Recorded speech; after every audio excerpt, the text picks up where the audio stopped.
Olá pessoal, bom dia, sejam bem-vindos ao Papo de Peso, a sua dose de saúde e empreendedorismo. No programa de hoje nós vamos falar sobre gestão e saúde e temos a honra de receber o cardiologista, gestor de saúde e atual presidente da Unimed Teresina, Dr. Newton Nunes. Muito obrigado pela sua presença. Obrigado, Flávio, obrigado pelo convite. Para mim é uma honra e uma grande satisfação falar desses temas aqui hoje com vocês. Para a gente começar, é sempre interessante a gente entender a trajetória, o que lhe motivou a iniciar, e do cardiologista, como foi que você virou gestor e apaixonado pelo tema? Bom, a minha trajetória ela é como de tantos médicos, na verdade. Eu fiz meu curso aqui na Federal, na UFP, fui fazer residência médica em São Paulo. Inicialmente fiz clínica médica, depois fiz cardiologia, depois fiz uma formação em ecocardiografia na Unifesp e em seguida fiz um doutorado, uma pós, graduação também na Unifesp. E essa foi a minha carreira, vamos dizer assim, tradicional médica, né? Cheguei até aí. Depois de 10 anos em São Paulo, resolvi voltar aqui para a nossa cidade, né? E ao chegar, a gente sentiu necessidade de fazer algo mais, de ter o nosso negócio próprio. Junto com mais 4 amigos, a gente resolveu montar uma clínica, né? Uma clínica de cardiologia, né? Diagnóstico, tratamento e consultórios. E nesse momento foi que me surgiu realmente uma primeira necessidade de gestão, tá? De conhecimento da área da gestão. Eu fiquei como primeiro diretor da clínica e aí eu comecei a fazer então cursos capacitantes para fazer a gestão. Fiz um MBA em gestão empresarial primeiro na FGV, depois fiz um outro MBA em gestão em saúde e quando foi em 2017 aliás, eu tive a minha primeira, o meu primeiro desafio maior, que foi uma área de gestão dentro do hospital da Unimed Teresina. Eu fui gerente médico de uma área lá, tá? Então assim, já tinha 2 cursos de formação de gestão, já era diretor da nossa clínica, né? E agora tinha essa outra área maior. Lá eu realmente aprendi a ser um gestor da área médica, da área da saúde de uma forma mais, vamos dizer assim, consistente, entendendo o sistema como um todo, né? E em 2018 eu fui eleito como vice-presidente do sistema Unimed Teresina e a partir daí também fiz vários outros cursos para me capacitar para esse desafio maior. Então fiz um curso de transformação digital no Einstein, fiz curso de lideranças, fiz cursos de gestão ágil, fiz curso, então toda a parte da gestão envolvida, o que tinha de mais, vamos dizer assim, moderno na gestão naquele momento, eu procurei, acima de tudo, Flávio, me capacitar para exercer esse desafio. Mas uma coisa que eu nunca fiz foi recusar desafio, certo? Então, assim, nunca me julguei incapaz de fazer alguma coisa. Então, toda vez que era lançado esse desafio, eu disse, não, eu vou pegar, abraço e vou correr atrás para me capacitar para fazer bem feito. Essa foi, assim, em resumo, a minha transição de médico para gestor, ela se deu dessa forma, tá? E é interessante a gente ver, né, que o mercado de saúde hoje no Brasil ele corresponde a quase 10% do PIB. Isso estamos falando de um ordenamento de quase 830 bilhões de reais e quase 47 milhões de usuários no sistema privado de saúde. Quais foram as principais, vamos dizer, desafios em gerir um plano de saúde tão é forte como a Unimed na nossa cidade, que abrange tantas pessoas na nossa capital? Desafio imenso, né? Primeiramente, assim, a gente passou por uma pandemia. Isso foi assim. Imagina que você está preparado para uma situação com todos esses cursos, essas expertises formais, digamos, de gestão de saúde, e no meio disso você passa por uma pandemia que ninguém estava preparado, ninguém. Verdade. Então foram 2 anos aqui de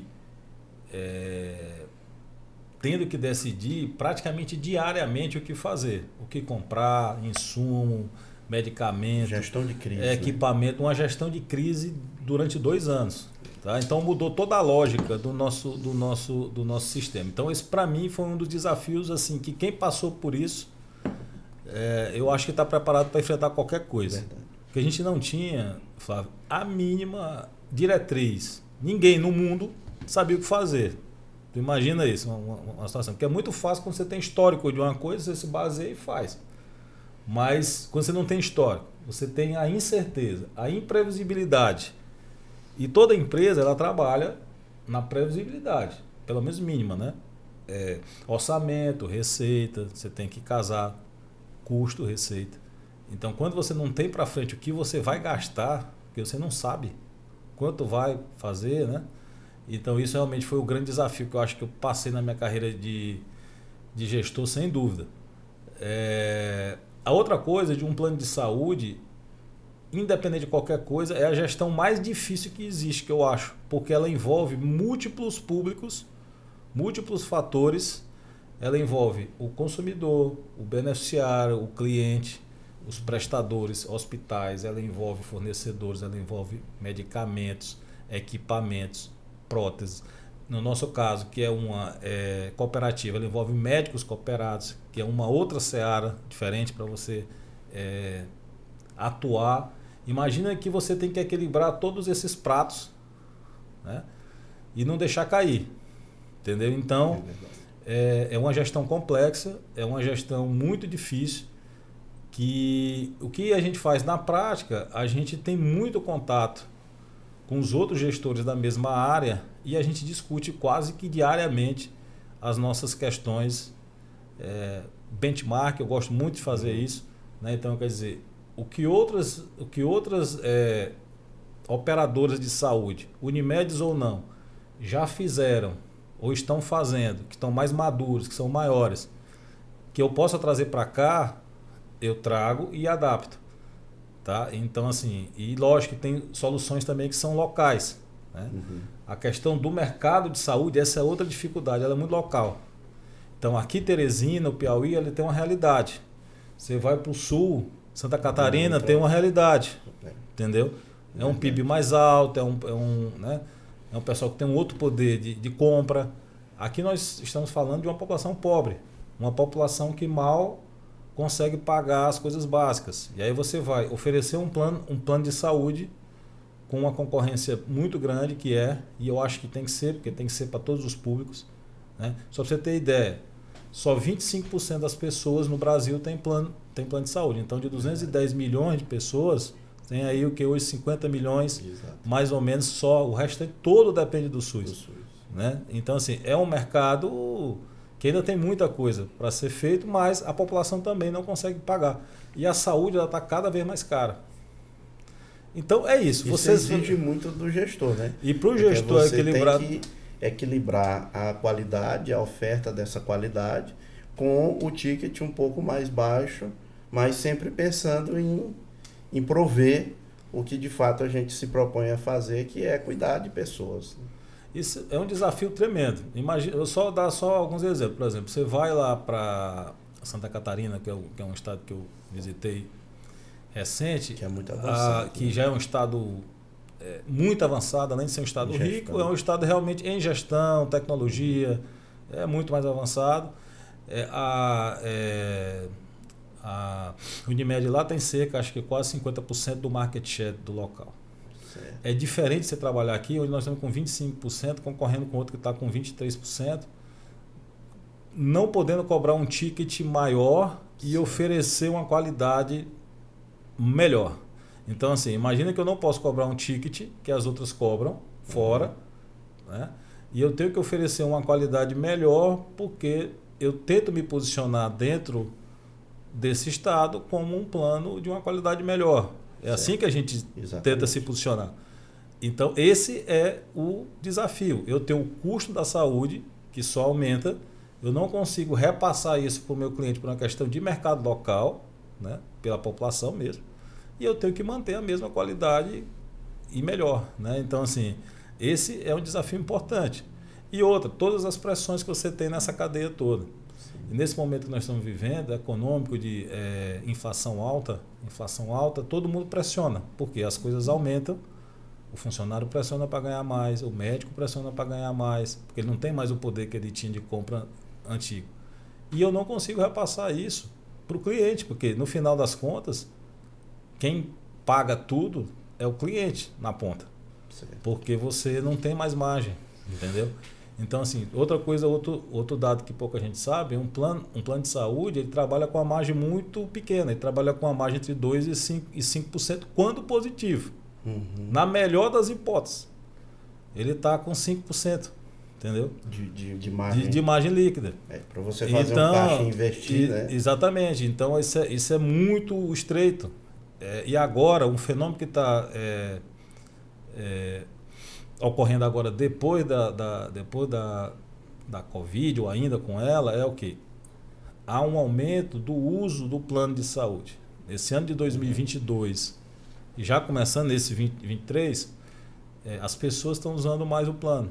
Elas estão ou por medo, ou porque se conscientizaram mais durante a crise, né, da pandemia. O fato é que a gente está vendo no Brasil todo, e no mundo todo, na verdade, a gente tem visto isso, há um uso maior dos recursos da saúde. O que eu quero dizer com isso? Aquele custo que era preparado para trás, quando você se programava, hoje ele já está mais alto. E um plano de saúde, ele trabalha na base do mutualismo. O que é isso? Uns têm que pagar para usar menos, para outros usarem quando precisam. Se todo mundo começar a usar o plano de saúde, aí ele não se sustenta. Ele não tem o equilíbrio. Ele não vai ter o equilíbrio, exatamente. Então é o que nós estamos vivendo neste momento. Esse é o cenário. Então eu vou até fazer uma pergunta um pouco mais apimentada agora. Quando a gente compara o mercado, por exemplo, do Maranhão, que antigamente eram nossos clientes, hoje você observa a movimentação da rede privada maranhense evoluindo em qualidade, em avanço tecnológico, e você fica se perguntando onde a gente errou ou como a gente melhorar e seguir para que Teresina continue sendo esse polo de saúde e pioneirismo nessa área. Qual seria a sua sugestão com essa sua expertise? Excelente pergunta, Flávio. Excelente pergunta. Eu vou dizer por quê. Eu recentemente participei de uma vamos dizer assim, iniciativa que era da prefeitura anterior, que chamava Cluster da Saúde aqui no Piauí. A ideia era a gente recuperar a nossa posição de polo de saúde aqui no meio norte do estado. O que era isso? A gente ia juntar o serviço privado e os serviços públicos ao ponto de encontrar sinergias entre eles, certo, facilitando que esse cliente voltasse para a gente, que ele encontrasse acesso e qualidade e tecnologia. Basicamente, esses eram os eixos. O que acontece, como tudo, há uma descontinuidade. Certo. Então, assim, não adianta... Os projetos começam e ficam pelo caminho. O que eu vejo é o seguinte, era uma coisa que já era esperada. Todo lugar se desenvolve.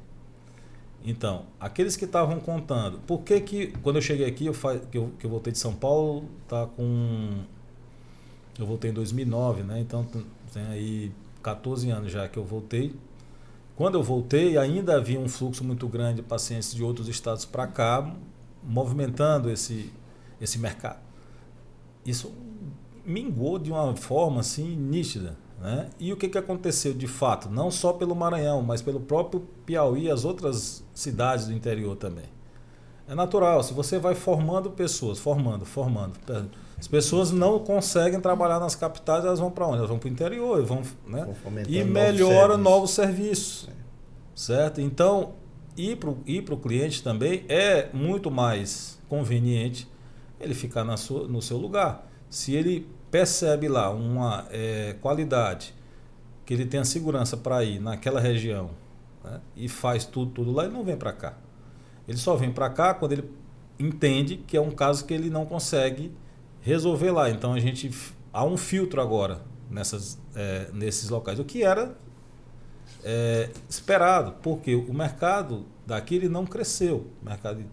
O fato é esse, aqui se você de 10 anos para cá, eu não me lembro de ter surgido nenhum grande serviço novo. Dizer assim, teve mais serviço, teve mais, vamos dizer assim, mais oferta de serviços diferentes para a população. Então, para voltar a isso, para você ter referência, né, voltar a ser referência, você tem que melhorar os seus serviços a um ponto que aquilo seja um esforço, eu acho que conjunto do Estado, da Prefeitura, dos serviços privados. Porque, veja, é um ciclo vicioso. Se eu tenho uma população pobre, onde não se investe aqui, não entra dinheiro, a população não consegue ganhar minimamente, não consegue pagar um plano de saúde que, por sua vez, não consegue pagar o prestador. Como é que o prestador investe em máquinas novas, em médicos, se ele não recebe, se não sobra? Entendeu? Então é um ciclo vicioso, ele não sai disso.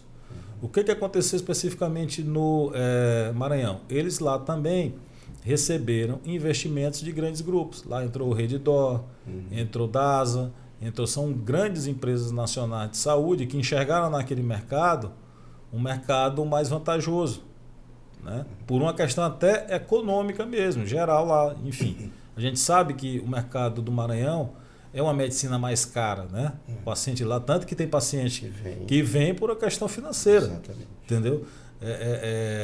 E as grandes redes, elas vão atrás disso, onde está esse spread aí para ela ganhar uma margem maior. Exatamente. Então, é uma questão de economia também, não é só uma questão de saúde. Você tem que ter uma economia fomentada com novos postos de trabalho para que esse usuário ele consiga pagar para um serviço de melhor qualidade e com um ticket mais competitivo para as empresas em saúde. Exato, olha, hoje tem um ex-aluno meu, né, que fez formação comigo aqui, que tem uma excelente clínica em Bacabal, uma clínica que tem tudo. E assim, por que o cliente vai sair de lá se eu tenho uma clínica que eu tenho tomografia, ressonância, para fazer lá mesmo, para vir para cá? Pense aí. Ele não vem. Verdade. Nilton, uma parte da nossa audiência é composta por pessoas formando em medicina ou estudantes em medicina, né, que estão agora se preparando.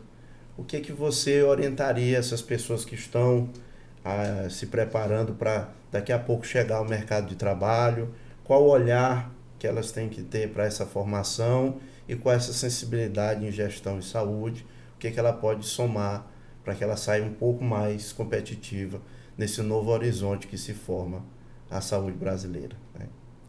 Bom, primeira coisa assim, eu tenho uma filha que está no 5º período. Então, assim, isso é uma coisa que a gente trabalha diariamente em casa, essas, né, orientações. Primeiro, não falta emprego para médico, tá? A primeira coisa é essa. O que está acontecendo é uma transformação que vai depender muito das políticas em relação à saúde que forem feitas daqui para frente. Explico. Algumas especialidades médicas mesmo, elas ainda têm espaço, né? Se você for na especialidade, por exemplo, da pediatria, gastropediatria, neuropediatria, tudo isso, por exemplo, aqui hoje, nesse momento, tem demanda e tem menos gente, né? Psiquiatria também é uma área que tem ainda bastante demanda. E vai crescer cada vez mais. E vai crescer pelo próprio, né? Pela vida moderna, pela pós-pandemia, enfim. Isso é uma área que cresce sempre. Então, algumas especialidades ainda, do ponto de vista médico, eles ainda têm muita área, muita chance mesmo. Porém, eu acho que o médico ele tem que ser um pouco mais versátil para frente agora. Então, você tem que se capacitar para abrir um leque de opções, né? Então, ter conhecimentos como esse já diferencia demais uma formação. Porque assim, se você acha que você vai só fazer um curso tradicional, eu te digo, eu fiz um curso tradicional, fiz o caminho todinho, sem atalhos, mas não foi isso que me destacou, de fato. Uhum. Eu tinha realmente um consultório bom, antes de ser gestor, ajuda. Mas a concorrência também, ela vem muito forte. Então é quase que uma, vamos dizer assim, commodity, né? Tu faz a tua formação boa, mas vem outro que faz também. E aí, o que vai diferenciar? Não é a formação em si. Outras habilidades sociais e comportamentais, e especialmente, do ponto de vista médico ainda, de como você tratar o seu cliente. Você tem que realmente colocar o seu cliente no foco. O resto vem como consequência. Se você tem uma boa formação e um bom tratamento com o seu cliente, o resto virá como consequência. Relacionamento com seus pares é outra coisa fundamental. A network que você tem que ter. Elas abrem caminhos, abrem espaços e abrem oportunidades. A nova demanda é por esse médico mais versátil mesmo, como você falou. É aquele que consegue fluir por várias áreas, que tem o conhecimento básico dessas novas inserções e soft skills, né? Exatamente. Você tem que ter as soft skills. Uma outra coisa que ajuda muito é você procurar desenvolver liderança. A liderança, ela sempre te leva mais longe. Então, assim, eu mesmo, eu costumo dizer que, assim, eu me tornei uma pessoa preparada para liderar,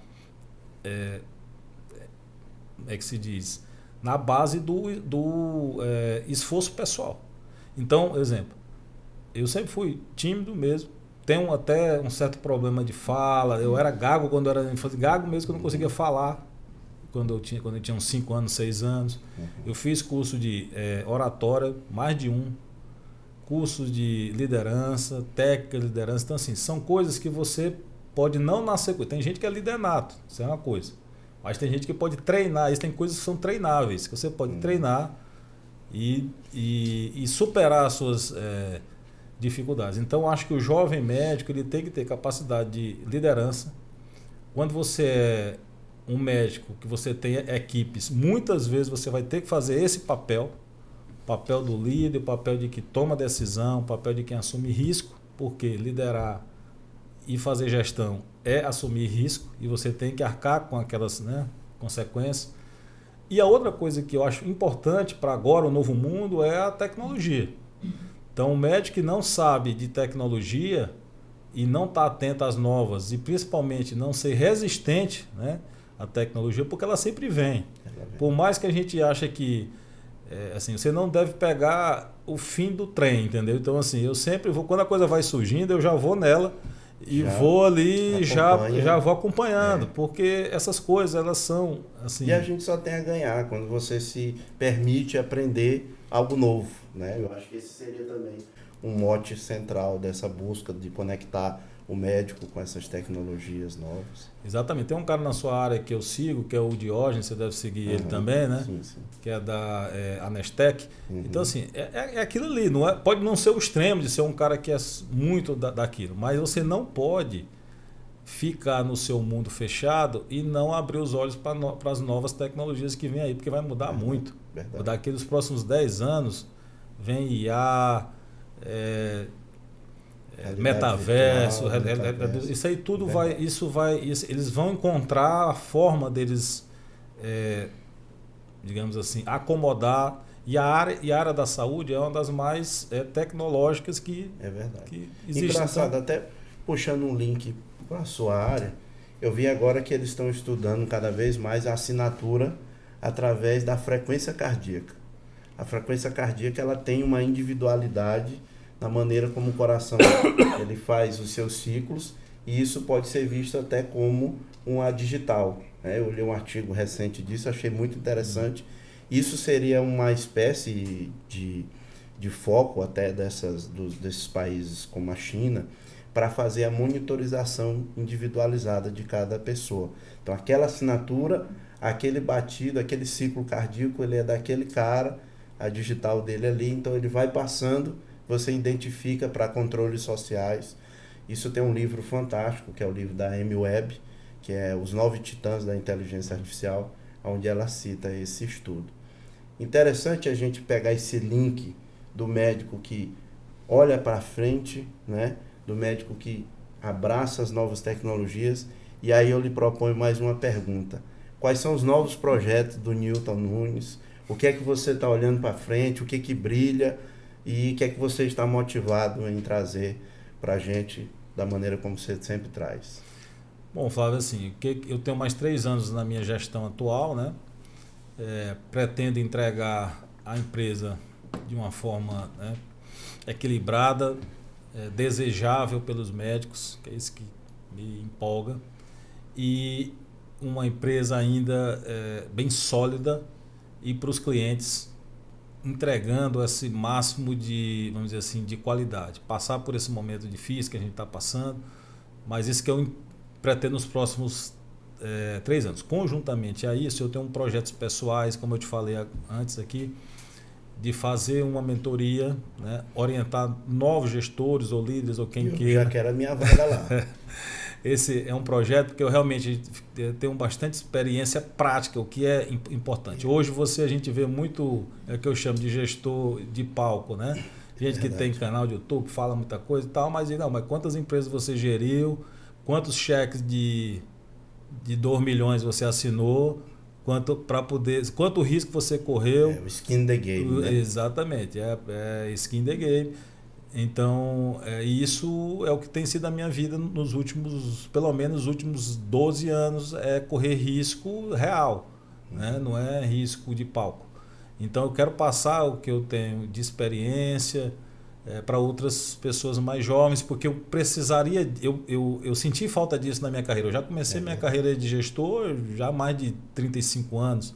Né? Mas eu acho que as pessoas mais jovens já tem que pegar isso com 20 anos. E uma coisa que eu não falei para o médico jovem que você falou ali é o seguinte: se você tiver uma veia empreendedora, empreenda logo.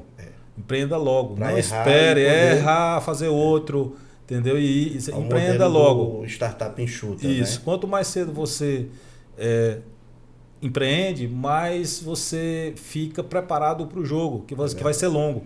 Entendeu? Então, isso é uma outra dica. Então, para mim, eu quero fazer isso. Estou tentando escrever um livro digital sobre gestão prática. Gestão prática também eu estou fazendo.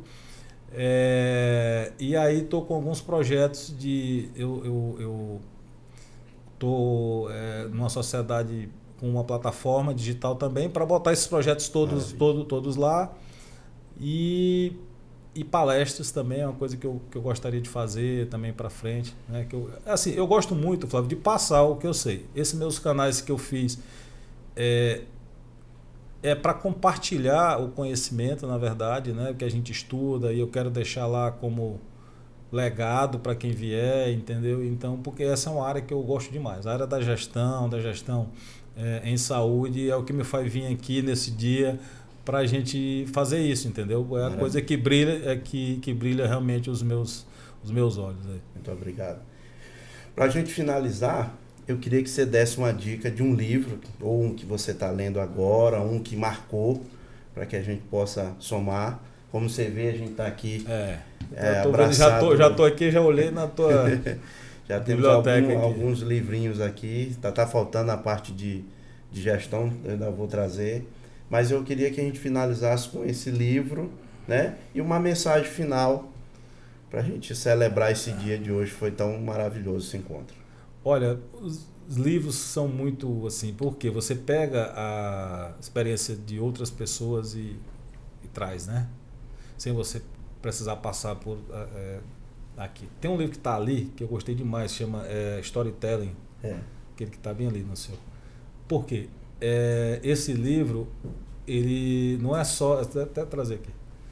Esse é do Carmine Gallo, né? Esse livro, Carmine Gallo, por que isso? Porque não adianta só você fazer as coisas. Você tem que saber contar a história do que você fez para você convencer as pessoas a trabalhar os seus projetos. Então, esse livro aqui, para mim, foi um livro excelente. O dele, aquele do Carnegie ali também, Como Fazer Amigos e Influenciar Pessoas, é um clássico. Esse todo mundo que é gestor tem que ler. Esse aí é um clássico. Acho que eu já li ele umas 2 vezes. e livros de execução.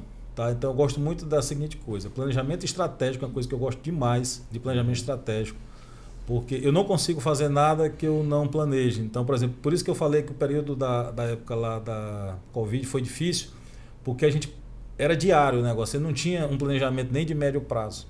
E para mim é um pouco difícil trabalhar assim. Eu gosto sempre de fazer esse planejamento estratégico, metas, né, objetivos, métricas que a gente mede. Então, eu tenho vários lá. E livros de execução. Acho que tem um do Rancharan também, que é muito bom. Então, esses são livros assim que eu me lembro, que são marcos, né, que você tem que ter. E dependendo da área, por exemplo, quem for para a área de política, né, eu já boto aqui um pouco mais amplo, você tem que ir para os clássicos, você tem que ter a arte da guerra, você tem que ler Maquiavel, você tem que ver, né, Aristóteles, Platão, alguma coisa você tem que saber, porque aquilo ali é a política, né? Em resumo, é isso. O livro é uma coisa que eu gosto muito, tem bastante coisa. Eu só tenho a agradecer, muito obrigado por vir aqui dividir esse momento com a gente. Como mensagem final, Newton, eu sempre gosto de deixar uma frase que marcou muito a minha vida e que eu sempre uso: nada supera o trabalho. Essa frase, para mim, ela é uma frase motivadora. De todo dia de manhã eu acordo, falo esse mantra, né? Agradeço e sigo a minha caminhada. Qual seria a sua mensagem final para a gente aqui? Aí você falou de mantra, o meu mantra da minha vida, na verdade, é um trechinho da canção do Tamoio que fala o seguinte: que viver é lutar. A vida é um combate que os fracos abate e os fortes, os bravos só pode exaltar. Então esse é o meu mantra da vida, é esse. Maravilha.